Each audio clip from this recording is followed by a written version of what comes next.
오늘은 창세기 22장 9절에서 24절 본문으로 하여 대신하여 드려진 여호와 이레의 번제라고 하는 제목의 말씀으로 함께 은혜를 나누려고 합니다. 아브라함의 믿음은 무엇을 믿는 믿음이었기에 사랑하는 독자 이삭을 번제로 드리라 하신 명령까지 순종할 수 있었을까요? 본문 9절, 10절을 다 같이 보시면 하나님이 그에게 지시하신 곳에 이른지라 아브라함이 그곳에 단을 쌓고 나무를 버려놓고 그 아들 이삭을 결박하여 단 나무 위에 놓고 손을 내밀어 칼을 잡고 그 아들을 잡으려 하더니 하고 말씀하는데, 사랑하는 독자 이삭을 결박하여 나무 위에 올려놓고 칼을 들어 짐승을 잡듯이 하려 한 사람은 다름 아닌 아버지 아브라함이었습니다. 이 예표의 실상을 신약성경 로마서 3장 25절에서는 어떻게 말씀해 주고 있습니까? 다 같이 보시면, 이 예수를 하나님이 그의 피로 인하여 믿음으로 말미암는 화목제물로 세우셨으니 하고, 자기의 사랑하는 독생자를 우리의 대속제물로 갈보리 십자가에 세우신 분은 다름 아닌 우리 아버지 하나님이시라고 말씀합니다. 아브라함이 손을 들어 칼을 잡고 그 아들을 잡으려고 하는 순간 어떤 일이 벌어졌습니까? 본문 11절, 12절을 같이 보시면, 여호와의 천사가 하늘로부터 그를 불러 가라사대 아브라함아 아브라함아 하시는지라. 아브라함이 가로되 내가 여기 있나이다 하매, 사자가 가라사대 그 아이에게 손을 대지 말라, 아무 일도 그에게 하지 말라 하는 아주 다급한 음성이 하늘로부터 들려왔습니다. 그러나 마태복음 27장 46절을 보시면 우리 주님께서 십자가상에서 마태복음 27장 46절이요. 제9시 즈음에 예수께서 크게 소리질러 가라사대 엘리 엘리 라마 사박다니 하고, 우리 주님께서 십자가상에서 부르짖으셨을 때는 어땠습니까? 아무런 음성도 들려오지 않았습니다. 그러므로 이삭은 말씀하신 대로, 그리고 말씀하신 기한에 태어나서 번제할 어린 양의 역할을 감당함으로 예수 그리스도께서 성취하실 복음을 예시하는 데 쓰임을 받았던 것입니다. 이어서 본문 12절 중반부를 보시면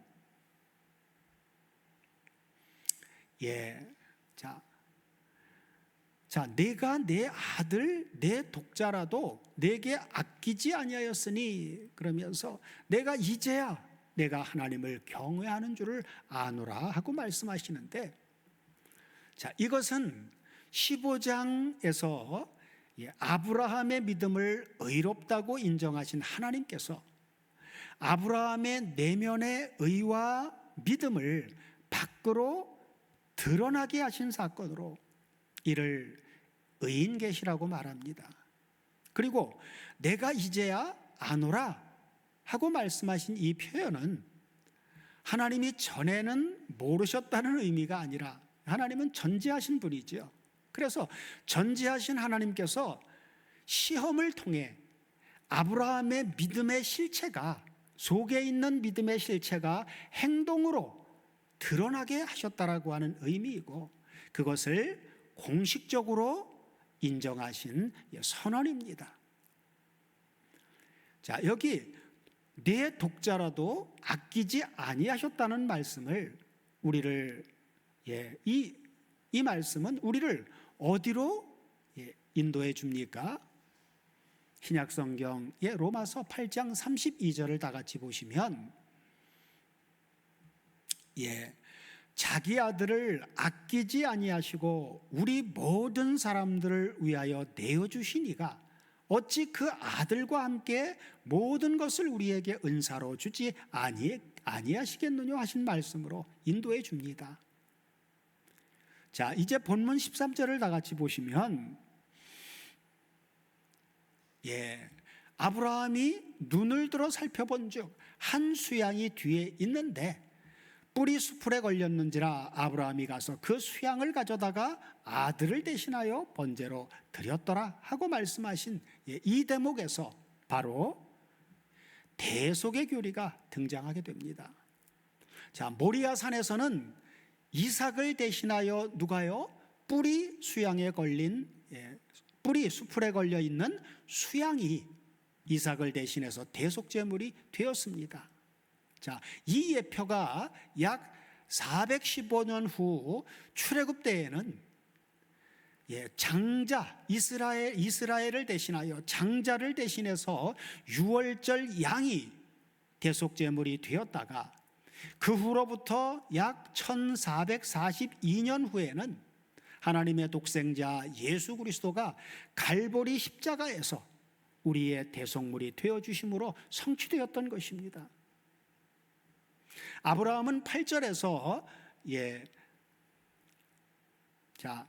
8절에서 번제할 어린 양은 하나님이 자기를 위하여 친히 준비하시리라 하고 증언했습니다.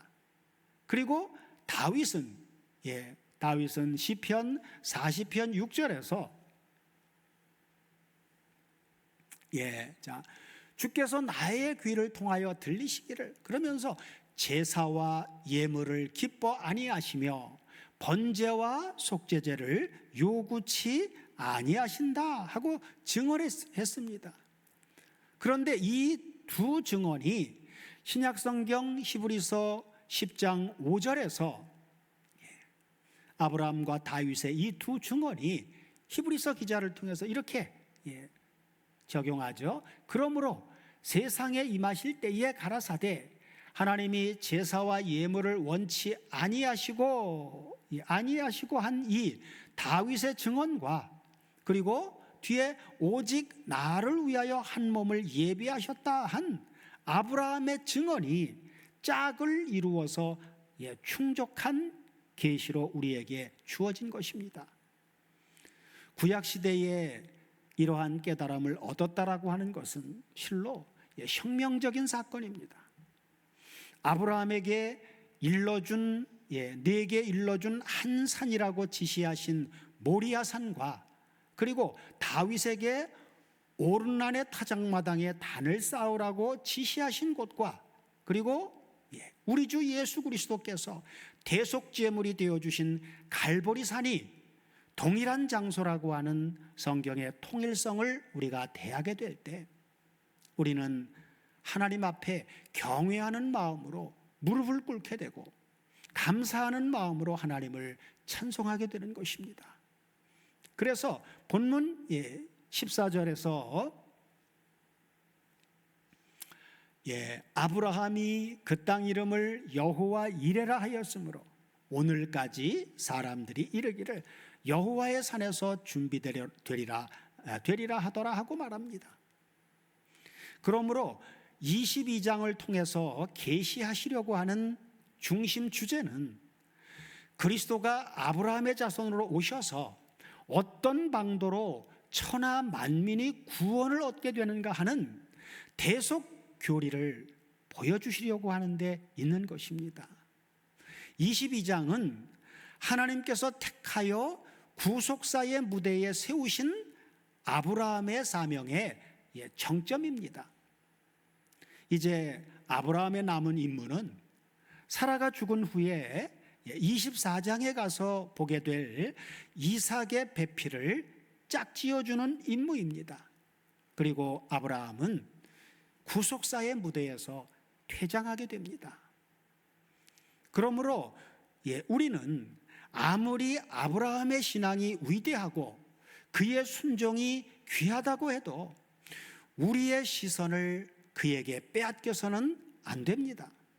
왜냐하면 성경은 아브라함을 내세우기 위한 위인전기가 아니라 주님이 직접 친히 말씀하신 대로 이 성경이 곧 내게 대하여 증거한 것이라 하신 바로 우리 주 예수 그리스도를 보내셔서 천하 만민을 구원하시려고 하는 계획을 추진해 나가시는 하나님의 구원 계획이기 때문이죠.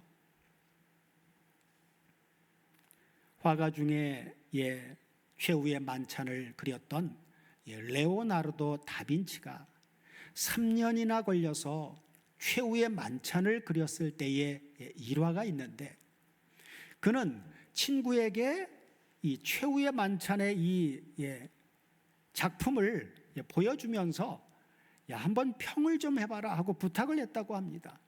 그때 그의 친구가 너무나 훌륭해, 저 잔이 너무나 사실적이어서 그 잔에서 눈을 뗄 수가 없네, 떼어놓을 수가 없네 하고 말했다고 합니다. 그때 그 친구의 말이 떨어지기가 무섭게 다빈치는 붓을 들어서 그 잔을 그어버리면서 어떠한 것도 그리스도로부터 우리의 시선을 빼앗아서는 안 된다 하고 말했다고 합니다. 다빈치의 이런 말은 22장을 대하는 우리의 경계가 됩니다. 자, 이제 본문 15절 이하를 보시면, 여호와의 사자가 하늘에서부터 두 번째 아브라함을 불러 가라사대, 여호와께서 이르시기를 내가 나를 가리켜 맹세하노니 내가 이같이 행하여 내 아들 내 독자를 아끼지 아니하였으니 하고, 다섯 번째이자 마지막으로 아브라함에게 언약을 세워주시는데, 자, 이 언약 또한 변함없이 17절 연결해서 보시면, 자, 내가 내게 큰 복을 주고 내 씨로 크게 성하여 하늘의 별과 같고 바닷가의 모래와 같게 하리니 내 씨가 그 대적의 문을 얻으리라. 또 내 씨로 말미암아 천하 만민이 복을 얻으리니 이는 내가 나의 말을 준행하였음이니라 하셨다 하니라 하신 바로 메시아 언약입니다. 마지막 언약에는 내 씨라고 하는 이 말이 세 번이나 등장하는데, 첫째는 17절에 내 씨로 크게 성하여 하늘의 별과 같고 바닷가의 모래와 같게 하리니 하신 번성입니다. 이 언약은 요한복음 12장 24절에 주님이 말씀하신 바로 내가 진실로 진실로 너희에게 이르노니 한 알의 밀이 땅에 떨어져 죽지 아니하면 한 알 그대로 있고 죽으면 어때요? 많은 열매를 맺느니라 하신 이 말씀에서 성취가 되었죠. 그리고 두 번째는 12장 본문 17절의 후반부에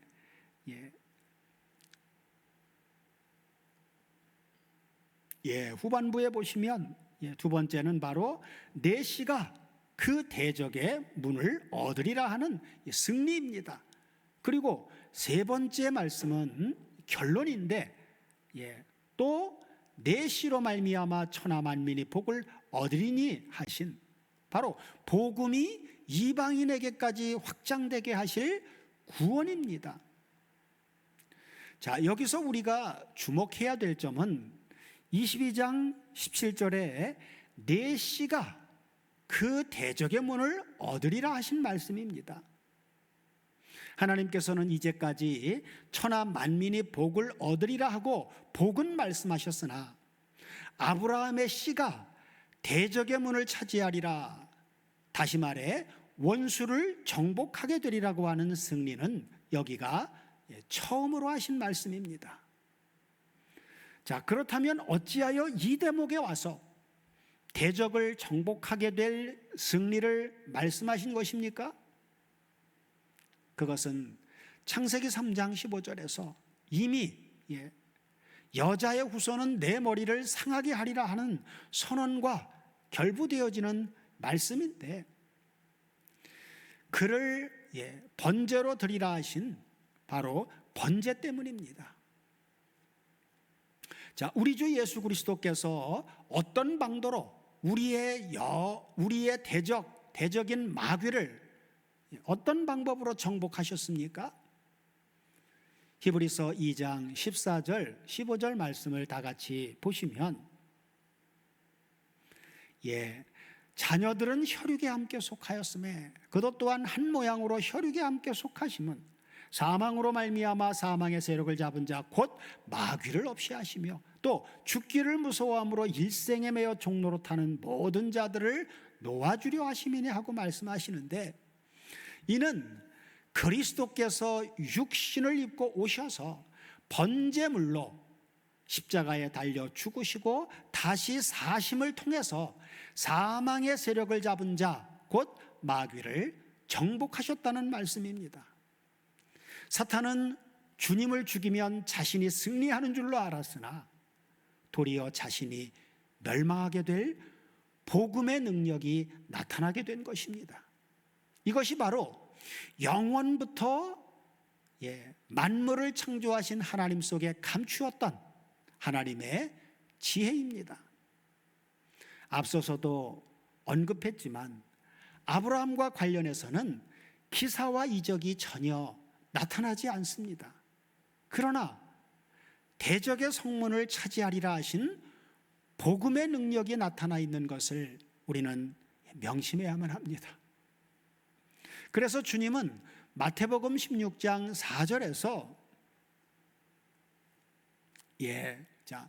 악하고 음란한 세대가 표적을 구하나 요나의 표적밖에는 보여줄 표적이 없느니라 하고 말씀하신 것입니다.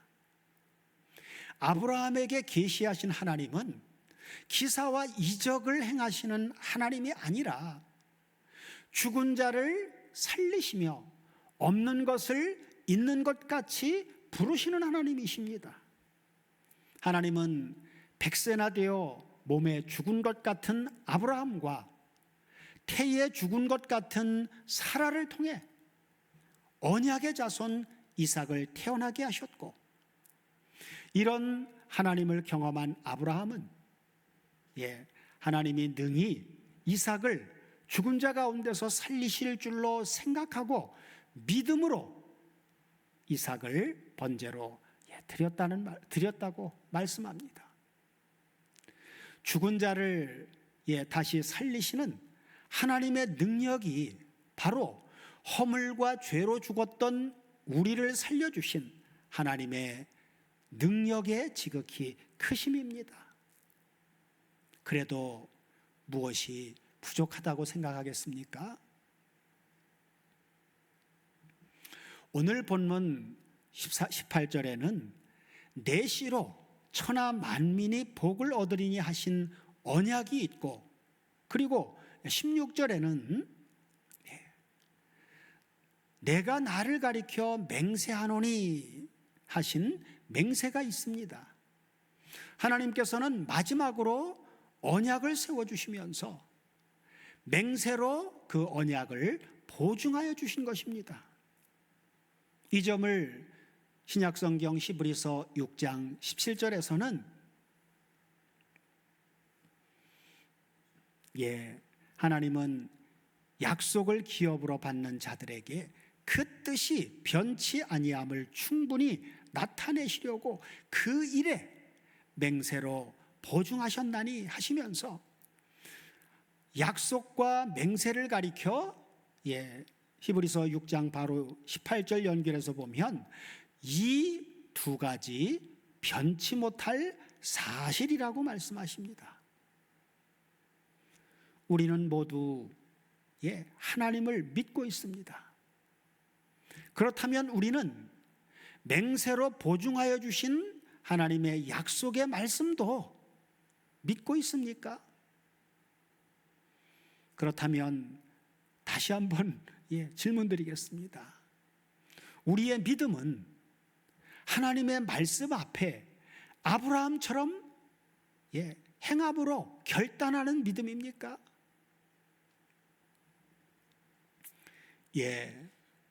각자 깊이 생각하고 하나님 앞에 응답해야 될 물음이죠.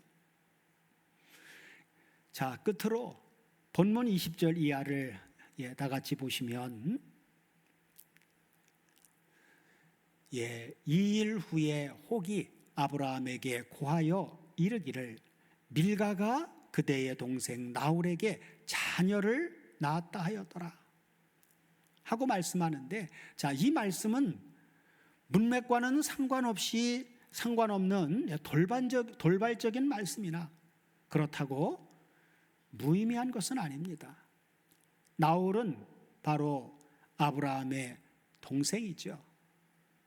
자, 그런데 23절에 내려가서 보면 23절에서 뭐라고 합니까? 바로 아브라함의 동생인 그 나홀의 줄기에서 누가 태어납니까? 부두엘은 끝부분에 보면 부두엘은 리브가를 낳았고, 그렇죠? 부두엘은 리브가를 낳았고 하고, 누가 출생한 걸 말해주고 있어요? 리브가가 출생했다라고 하는 점을 알려주기 위해서 기록된 것입니다. 하나님께서 이삭을 번제로 드리라고 하신 문맥에서 이 리브가의 출생을 말씀하고 있는 것은 여호와 이레로 바로 이삭의 아내를 준비하신 것입니다.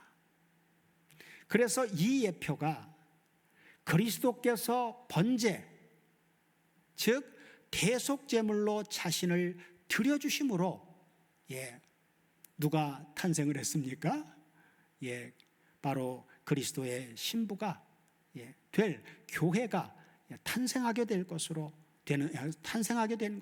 바로 성취되어졌던 것이죠. 자, 이처럼 영광스러움으로 가득 찬 22장을 마치기 전에 한 가지 더 생각해 볼 것이 있는데, 그것은 성경에서 하나님의 역할을 담당하고 있는 인물들은 한결같이 자신에 대해서는 말이 없다는 점입니다. 한 예로 신약 성경의 탕자의 비유에서 탕자의 아버지를 보면, 자, 집 나간 자식이 돌아오기를 그토록 기다렸으면서도 자식이 돌아오자 이런 반구, 책망이나 공치사가 없습니다. 다만 아들을 흔쾌히 영접하고 아들을 위해서 잔치를 베풀어 줄 뿐입니다. 아침에 일찍이 일어나 나귀의 안장을 지우고 집을 떠나는 아브라함도 말이 없습니다. 자, 아브라함이라고 왜 번뇌와 갈등이 없었겠습니까?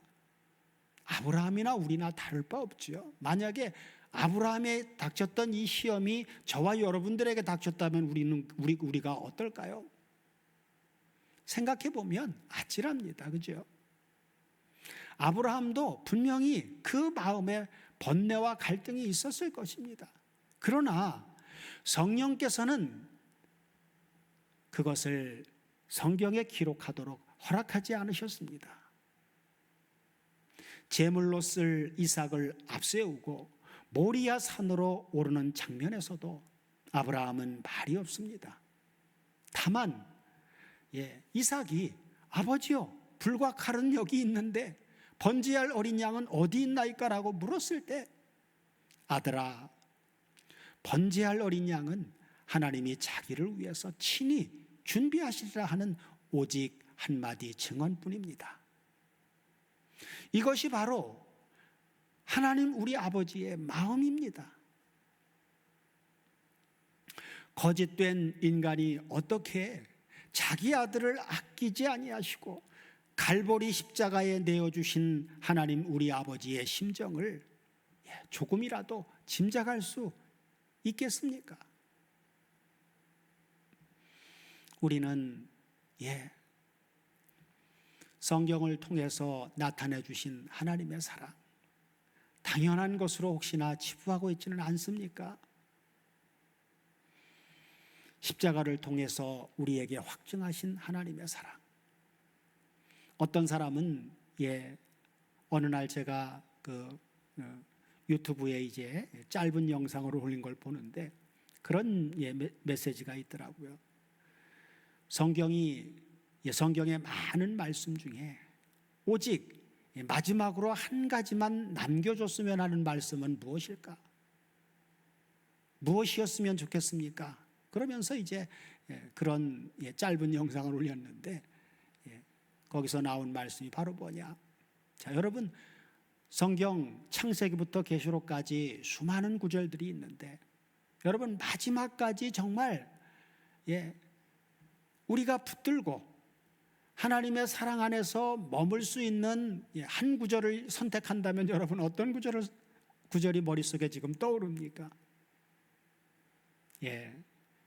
그 영상에서는 로마서 5장 8절을 얘기하더라고요. 자, 로마서 5장 8절 다 같이 한번 보실까요?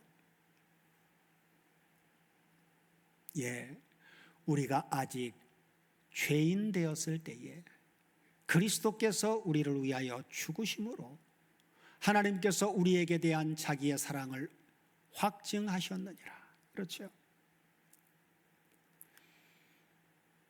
우리가 아직 죄인 되었을 때에, 우리가 아직 하나님과 원수 되었을 때에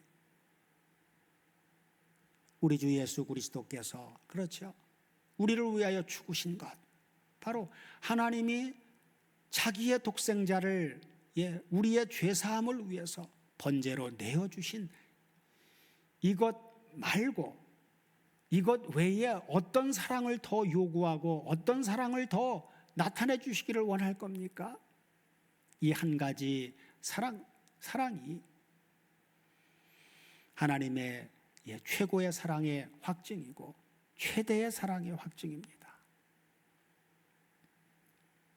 사랑하는 다솜교회 가족 여러분, 우리는 아브라함의 사건을 통해서, 아브라함을 통해서 보여주신 그 예표를 통해서 나 자신이 아브라함의 입장이었다면 어떠했을까 하고 미력하게나마 하나님의 사랑을, 우리 아버지 하나님의 마음을 짐작할 뿐입니다. 성령께서는 로마서 8장 31절을 통해서 오늘도 우리에게, 자, 그런즉 이 일에 대하여 우리가 무슨 말 하리요? 다시 말해, 그래도 너는 무슨 할 말이 있느냐 하고 묻고 계신 것입니다.